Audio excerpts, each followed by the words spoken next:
Hello, in front of me I've got Google Pixel 5a.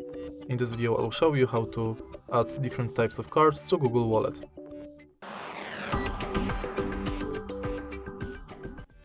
In the beginning, let's go to Wallet, tap Add to Wallet button and focus on Transit Pass, Loyalty and Gift Card. Firstly, let's enter Transit Pass, and now select your transit way if you are able to find it. Then you will be redirected to a website where you have to finish the inside form. Next, let's select Loyalty Card, select Shop, enter card number, or scan your card, tap Add to Wallet, and it's done.